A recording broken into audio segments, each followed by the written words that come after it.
خيرا قوارير من فضة قدروها تقديرا ويسقون فيها كأسا كان مزاجها زنجبيلا عينا فيها تسمى سلسبيلا ويطوف عليهم ولدان مخلدون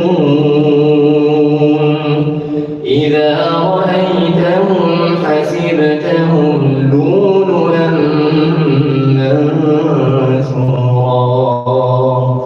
وإذا رأيت ثم رأيت نعيما وملكا وحلوا أساور من فضة وسقاهم ربهم شرابا طهورا إن هذا كان لكم جزاء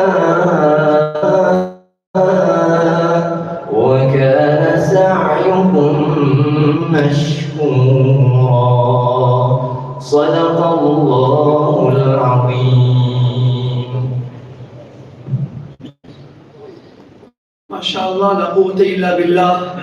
The next item of tonight's program, or today's program, will be a hamd which will be recited by Hafiz Mahmood al-Hassan Patel of the 4th year. Method of producing wine, which was grapes and dates in water till it fermented, and that only is permissible, but this is also impermissible. A picture is a picture, and as Mufti Sahib make it very clear here. He said, whatever kind of picture, whatever kind of camera is being used, it is haram, and this is the view of all our Kabir. And then Hazrat Mufti Sahib continues to say, in the Khanka in Ramadan, in Dabel, on the occasion of the Khatm Quran, one person took out his camera and started videoing the whole crowd. So this was brought to the Mufti Sahib's attention. And as Mufti Sahib immediately made an announcement, and he said, Usko pakro, go and find that person, catch him. Usko camera ko zabt karke tod do. Go and break that camera of his. A young alim of South Africa, if he has to hear this, this is the word, this is the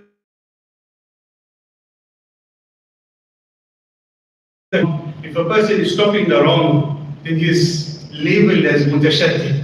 Not that he is firm on the Sunnah and the Quran. It's humble appeal to every person. If we've got any pictures on our phones, delete it. Make this promise that we'll never fall into the sin and this guna of taking pictures.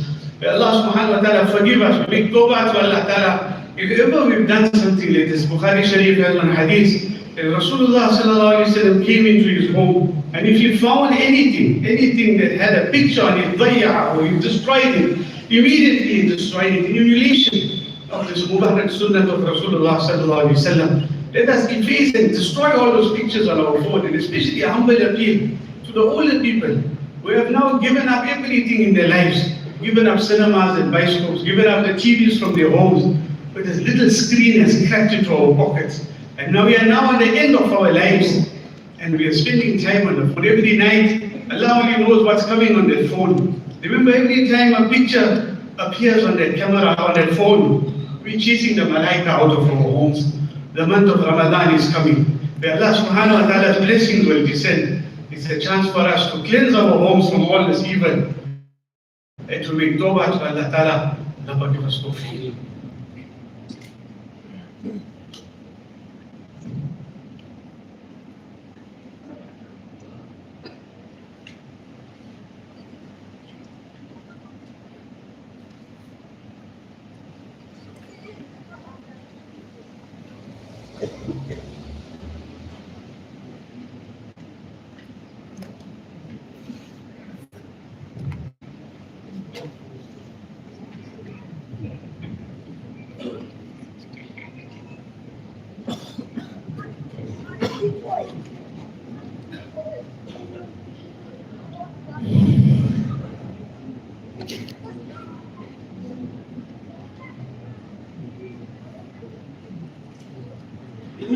بسم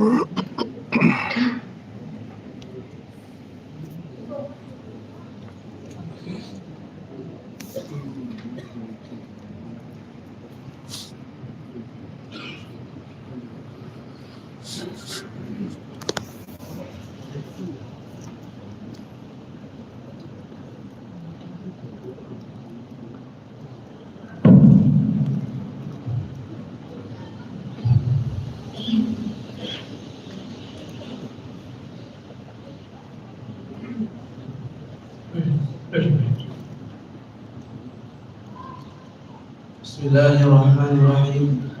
قول الله: نضع الموازين القسط ليوم القيامة وأن أعمال بني آدم وقولهم توزن. وقال مجاهد: القسط العدل بالرومية، ويقال القسط مصدر النكت وهو العادل، وأما القاسط فهو الجاهل. وفي قال حدثنا أحمد بن إسكاب قال حدثنا محمد بن فضيل عن عمارة بن القعقاع عن أبي زرعة عن أبي هريرة رضي الله تعالى عنهم قال النبي صلى الله عليه وسلم: كلمتان حبيبتان للرحمن خفيفتان على اللسان ثقيلتان في الميزان، سبحان الله وبحمده سبحان الله العظيم. الحمد لله نحمده ونستعينه ونستغفره ونعوذ بالله من شرور أنفسنا ومن سيئات أعمالنا. من يهد الله فلا مضل له ومن يضلله فلا هادي له. ونشهد أن لا إله إلا الله وحده لا شريك له. ونشهد أن سيدنا ونبينا وشفيعنا ومولانا محمدا عبده ورسوله صلى الله عليه وعلى آله وأصحابه وبارك وسلم تسليما كثيرا. أما بعد فقد قال الله تبارك وتعالى: إنا نحن نزلنا الذكر وإنا له لحافظون. صدق الله العظيم. My respected brothers and elders, Imam Bukhari Sahib, rahmatullah alayhi, commenced the kitab with Iman, and he ends the kitab with Iman. Someone may ask, but at the beginning he speaks about Badul Wahi and Niyat.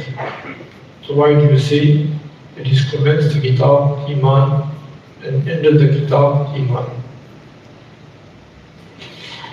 Imam Sahib rahmatullah alayhi commenced with Niyat and Badul Wahi just as an introduction. And the whole idea was to discuss the aspects and the details of Iman. Then the question comes, he's already spoken about Iman at the beginning, then why does he bring about the discussion of Iman right at the end? So the reason is obvious, that Iman is such an ibadat that it is with the Muslim 24/7. Unlike Roza, namaz, etc., is just for that time. But this is with you all the time. So as long as you are in Iman, then you are in Ibadat.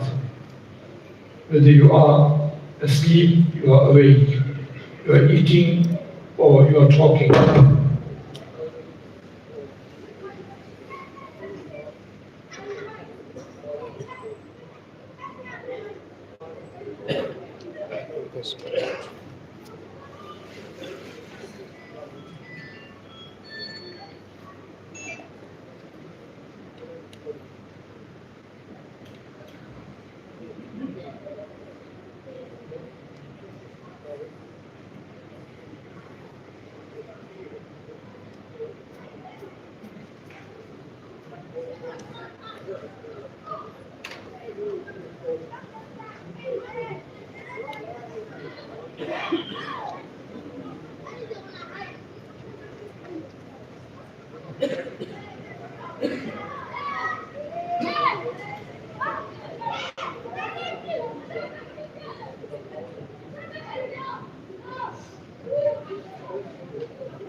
That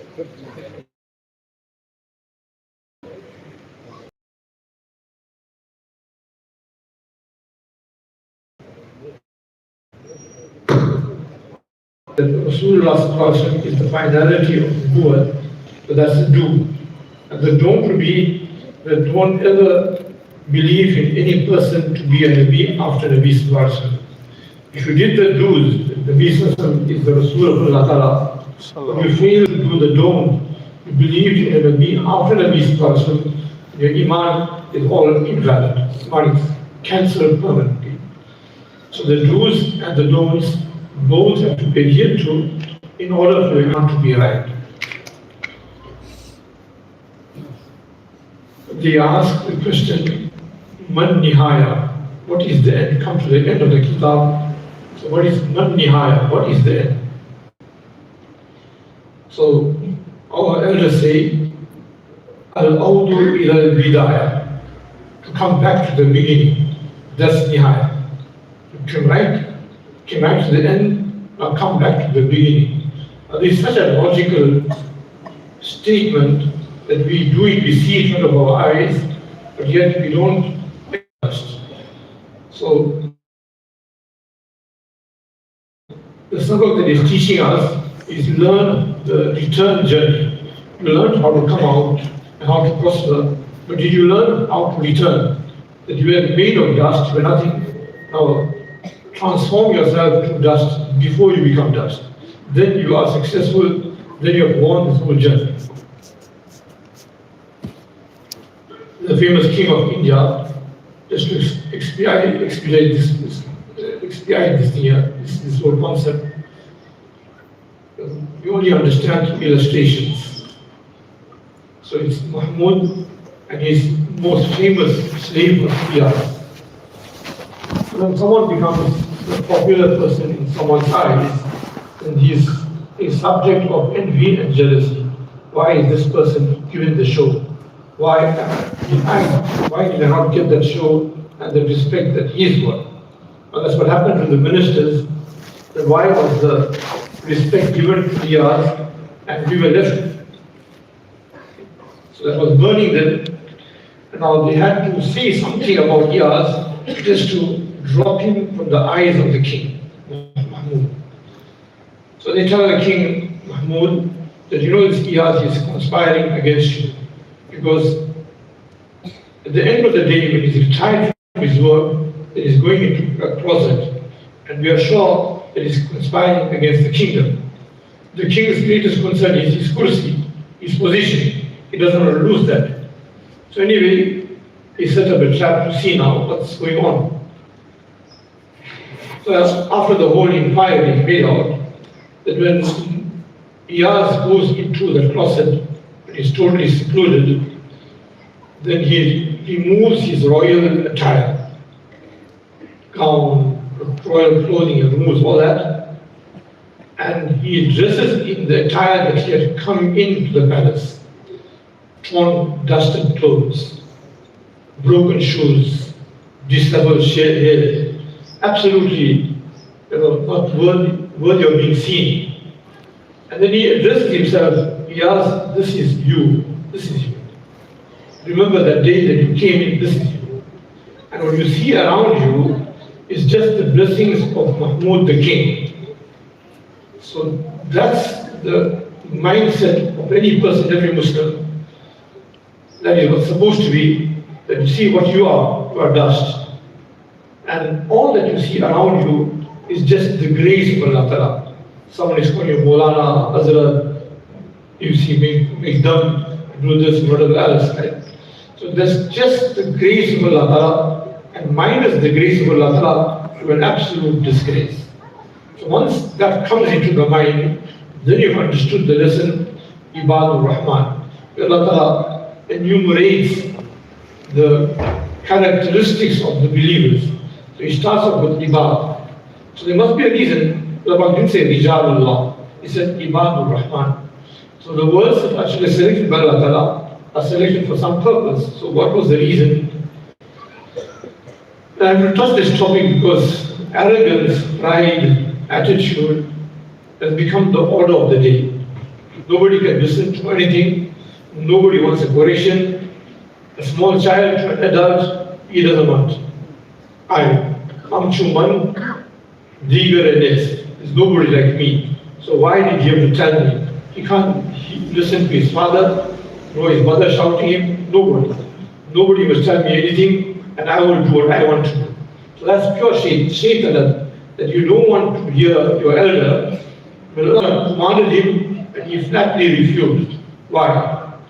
So that Iman is seen by, it's the order of Allah to understand where it's coming from, and just humble yourself. So that's the meaning of Ibad. When you understood that you're just a slave, and a slave, what is his duty? Just to carry out commands. This is a command of Allah, and my blessings, my fortune is without questioning and without any hesitation and any reservation, I must just accept. And with a cheerful countenance and a cheerful mind. Not that I'm doing it outwardly and my heart has got some type of reservation and cheerful mind, cheerful heart, and a cheerful countenance. This is the command of Allah Ta'ala, and I need to do it. Irada Namaz, 4 rakats. Maghrib Namaz, 3 rakats. Why? Command of Allah Ta'ala. That mind is adjusted and corrected, then the Iman is right. But if that is not in place, then the Iman is wrong. So now you see in this last kitab that Imam Bukhari brings in is Kitabul I'tisam. And then he carries on Raddul al-Jahmiyyah, etc. But the kitab that he starts off is I'tisam. And then he brings about subheadings like Raddul al-Jahmiyyah, etc. It's like a subheading to the main. The main is under I'tisam. Then what is the meaning of I'tisam? I'tisam means to hold firmly, to be holding very, very firmly. Now, in this day what's going on is we're getting 3 groups of people. One is holding firmly. The other one was renounce Islam. Right? There's a third group who's balancing in between. So Allah speaks about this group. ترى الذين في قلوبهم مرض يسارعون فيهم يقولون نخشى أن تصيبنا دائرة. So you see this in-betweeners, what they are doing. They're balancing on both sides. Iman side, but on the opposite side as well. And they say, نخاف أن تصيبنا دائرة. We are afraid that some calamity may strike. If we are spoiled it with these people, the kafirs, etc., with munafiqs, spoiled it, then we can't make inroads to them. Now we kept it well with them, so something doesn't work on this side here, the doors on that side is also open. So Allah speaks about it, He wants it. Asallahu iyatiya bil fath. Wa amrin min indi wa yusbihu ala ma asarru fi anfusihim nadimin. So Allah may just bring about a change just now. Post-apartheid, people were saying, pre-apartheid, people were saying that we could be whites, so we could have been given some superior rights, vote, elections, stand up, like all these things here. That was pre the apartheid. So at that moment, you want to be white. Then when the ANC took over,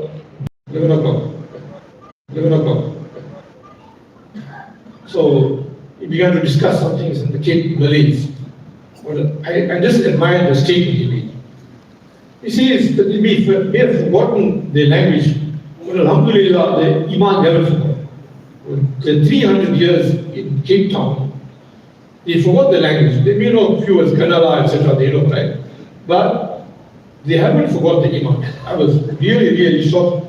I was amazed with the statement that he made. The 300 years they pulled, but they remained firm on the Iman. That was because of the firmness. In Indian history, you hear about Shah Jahan, right? So Shah Jahan's wife was a Shia. So the Shia, the Sunni conflict carries on. 300, 400 years it carries on. Even more. If you look at the history, it carries on. So in that now they have debates, Sunni and Shia. So Shia alim had to debate a Muslim alim. In that,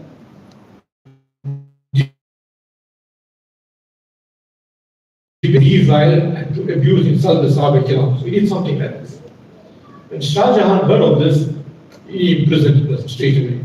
Now he was pleading, Jana, my dear, this is my izzat, it's my man, I imprisoned him. So now look at the Imam, he's sitting, Shah Jahan, look at the well, literally sitting on tons of gold. He's sitting on tons of gold. You hear his history. But at that moment, what he said? He says, Jana, Jan me dihan, naka iman. My beloved, I give you my life, not my iman. Here it is, an attack is on my iman. But the attack is on my iman, but I will not make any compromise. Send him disgraceful, humiliated into prison. So that's iman, and that's the most precious commodity, and that is why perhaps Imam Qari Sahib, Rahmatullah alayhi, is impressing upon us, right, get that iman right, don't compromise. Like we have discussed the more academic discussions that come here, so I'm not going to discuss these things here. The iman is the brink now. People are just going on any side, any side. Look at the maktabs now, look at it, right? It's a reality, we cannot deny reality, right? Now you're getting the educated class. The educated class or the more affluent class, they want to send their children to these private schools, top private schools, like paying $1 million, 500,000 rand, etc., etc.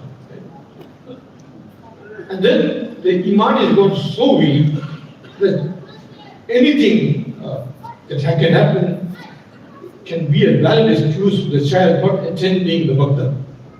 There's a sports event, extracurricular activity, something, drama, and speech, etc., you won't be attending to it.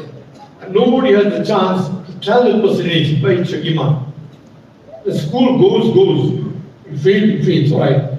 But the iman didn't go. The iman hasn't gone. Iman remained in place. All right, from all this educated and affluent, you get few isolated cases that still hold.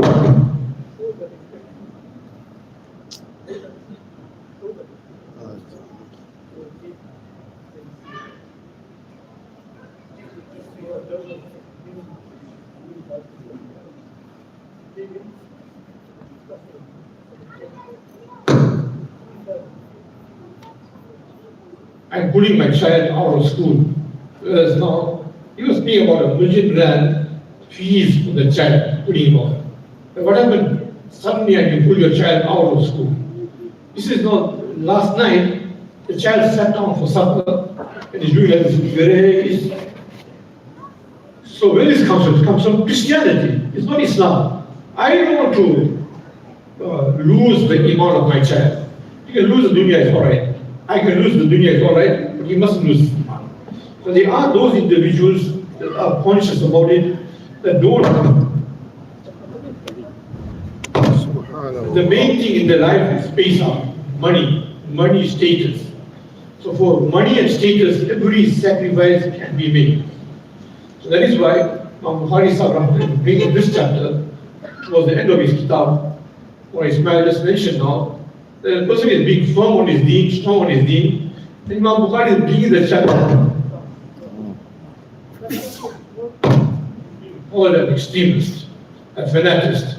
In Arabic, the shaddu. In other words, in Arabic is gulu, right? That person that is firm, then he's called a fanatist, extremist, and he is making gulu, the shaddu. But Imam Bukhari Sahib is saying, this is how you're supposed to be. You're supposed to be holding on to this, not to move and not to shirk away from this. In fact, the consequence of proving to the contrary, the person that was strong, firm, and so-called nowadays say he's a fanatist, that person, the consequence for him were much better. Abdullah bin Rawaha radiallahu anhu. He's an Ansari, famous Ansari Sahabi, and he is dispatched to Khaybar to go and do the Kharas and Nakhl, to go and make the estimates of the trade palm trees. So now, you give an ushur, or 10% you give to the state, entire yield. But now to see that these Jews are not fraudulent and deceiving, you first go and see and make the estimates. Like for example, on an average ajwa tree, right, you're getting a yield of 200 kilos. And from 200 kilos, 10%, 20 kilos must be given towards ushur. So you'll go just at the time it's about to ripe, just a month or so, or 2 weeks before it can ripen. So at that time you can't cut the thing, because you need the thing to ripen. So he goes to the Jews to do the estimates. As he goes there, then the Jews saying, Ya Abdullah qad aksarta, you overdo it. So he says in reply, Jitukum min ahabbin nasi ilayhi, wa antum abghadun nasi ilayya, min al-khinziri, min al-qiradati wal-khanazir. I have come to you from the best of people. I have come to you from Muhammad sallallahu alaihi wasallam. There's nobody better than him in my sight. And you are the worst of people in my sight, worse than apes and pigs. But وَلَا يَمْنَعُنِي بُغْضِي أَنْ أَعْدِلَ بَيْنَكُمْ. But I got this deep hatred for you. But that deep hatred will not stop me from doing justice. Look at the Jewish response. The Jewish response was, بِهَذَا يَقُومُ السَّمَاءُ. Because of this justice, this fair play, this honesty, the sky is not standing. So his firm stance worked in his favor or worked against him. If you'd be relaxed, take it easy, don't do this, just be a moderate in-betweener, right? Then would he see this type of results? But there are numerous stories like this. Just enumerate some of these stories to show what was the consequence of those people that stood firm. They didn't make any compromise in terms of their need, right? There was a dispute in India. Is there a person amongst you all that both of you all can agree upon? So they had a long discussion, and they say, yes, there is one person that we both can agree upon. Who is that? Mufti Ilahi Bakhash Sahib, or the ancestor of the Shaykh al-Hadith, or the Qari Sahib. That both parties in agreement. Whatever he says, we will agree, we will abide, we will go by that. Alright, so he was calling. Now look, if someone had behaved in this manner today, they will call him a fanatist, a shaddud, extremist. So as he comes in, the president, the judge of the High Court, the judge, he says this, the judge, Kafir, I've taken an oath, I've taken a vow by Allah Ta'ala, that I'll never look at the face of a Kafir. So if you want, you can accept my presence here, with this condition, I don't mind sitting here. But I have taken a vow to Allah Ta'ala, and I'm not prepared to go against it. You're a Kafir, I'm not going to look at your face. Anyway, they were pressed, we're not concerned about that. As long as you can give us a fair judgment as to this site here. Who does it belong to, Muslims or the Hindus? So he says, not mincing his words, no, I think like this and that. No. Straight, honest. See, this is the sickness today that has covered us. So we don't want to be straight, honest, to the point, try and cover the thing with a lot of lies, dishonesty, or mislead the person, so that all quarters can see us with respect. But that's bringing us disgrace because of the dishonesty and this kind of an unclear attitude to being a dishonesty. So he says that, you see, this plot here belongs rightfully to the Hindus. Now, both had agreed that they will accept whatever he says. The case is closed, it's awarded to the Hindus. The Hindus then, for a short moment, they deliberate, they're deliberating within themselves. Okay, this is what transpired. And now they say to themselves, they say to that Muslim Jamaat that are fighting on behalf of the masjid, they say to them, you see, we're giving this plot away to Islam and to the Muslim. If सच्चे आदमी की वजह से, आप झूठों की वजह से नहीं. You're giving this entirely to the Muslim because of this honest, truthful person, not because of you liars. So what's truth? Ask you what's truth? That honesty, that firmness, that fanaticism, that extremism, what's truth? But that crucial more, what's truth? In favor of Islam, this one. We're losing this thing. We don't want to be truthful. We don't want to be honest. We don't want to be fair. We just want that in everybody's side we are respected. Allah who care, log kya kahe. That becomes the priority now, what people should see. Now, I give you two stories about fanaticism. Now, let me show you one story from Qari Iblis about that liberal attitude that we've got today that has taken people by flood. It's taken people, it's washed them away from that flood. See, the requirement, one of the requirements of Iman is, we know the 5 pillars of Iman, right? تؤمن بالله واليوم الآخر والملائكة والكتاب والنبيين, right? But amongst the pillars of Islam, what is أحل حلاله وحرم حرام. You believe the halal to be halal and the haram to be haram. It's one of the requirements. If someone says, I believe that swine is halal, it's kafir, out of Islam. So anything that is categorically proved, the Quran and the Hadith, right? And you say, no, I believe it's halal, then you've got no place in Iman. Whatever the Muslim may be, whoever may say. Now people have all their own interpretations, must be hard on yourself and soft on others. Yes.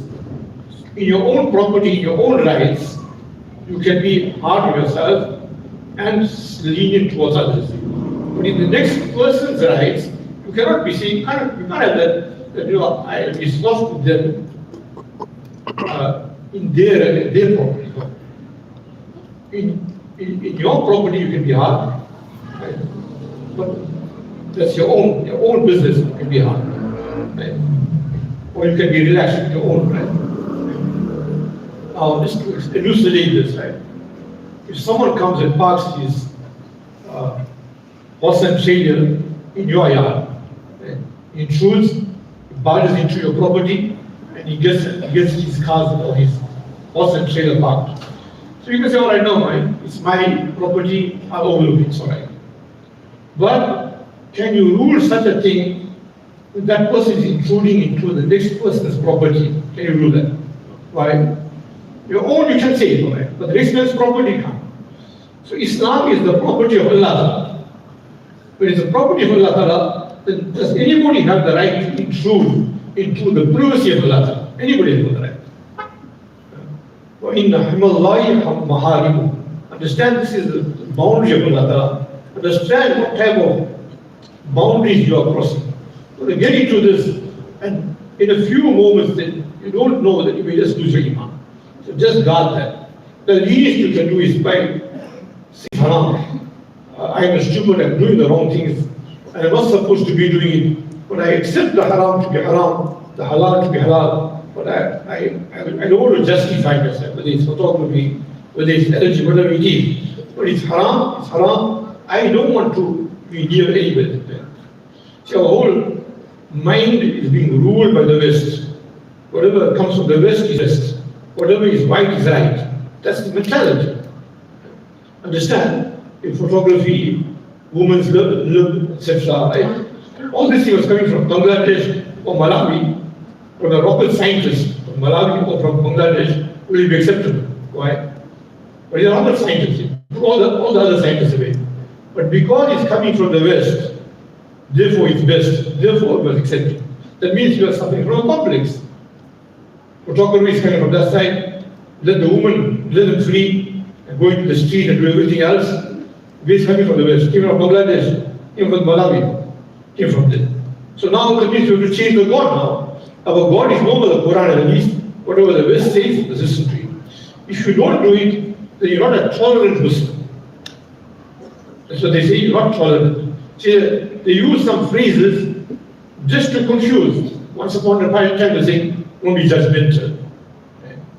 So then all the judges and the magistrates, they must all be retired. Because you can't judge now, he's being judgmental. Then they said, no, what must do? let us agree to disagree. Let us agree to disagree. That means now the Imam Sahib is making a mistake in namaz. Out of in place of 3 rakats, he's reading 4 rakats. So listen, let's just agree to disagree. Is that acceptable? Not acceptable. In your own rights, you can waive some of your rights, your own. But the next person's right, you've got no reason to interfere. Right? No chance. It's Allah Ta'ala's rights. Hold it in esteem, respect it, don't interfere. So I'm coming to the story of Talbis Iblis. But I'm saying we are suffering deeply from this inferiority complex. And one simple example of this is nearly all of us have forgotten our vernaculars.